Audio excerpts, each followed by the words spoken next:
Hello friends, এখন আমি কোথায় আসছি বুঝতে পারছো? জায়গাটা দেখে আমি এসেছি এখন বইমেলায়। বইমেলায় অন্যান্য মেলার মতো ভিড় হয় না। প্রকৃত বইপ্রেমীর সংখ্যা আগাগোড়াই বিরল। খুবই ব্যস্ত মানুষ কখনোই বইপ্রেমী হওয়া সম্ভব নয়।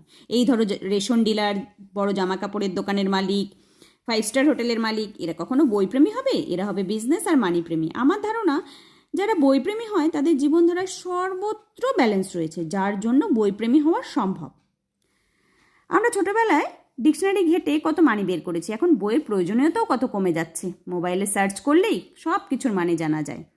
এই ধরো রান্নার বই, এখন কেউ কিনবে রান্নার বই? ইউটিউব সার্চ করলেই কত রান্না। আমার ছেলে নিতে এসেছিল স্বপন কুমারের গোয়েন্দা দীপক চ্যাটার্জি সমগ্র, কিন্তু কোনো স্টলে পেল না। কত সুন্দর কালী মূর্তি, বিষ্ণু মূর্তি বিক্রি হচ্ছে। চললাম এখন বাড়ি। আজকের ভিডিও এখানেই শেষ করছি। টাটা।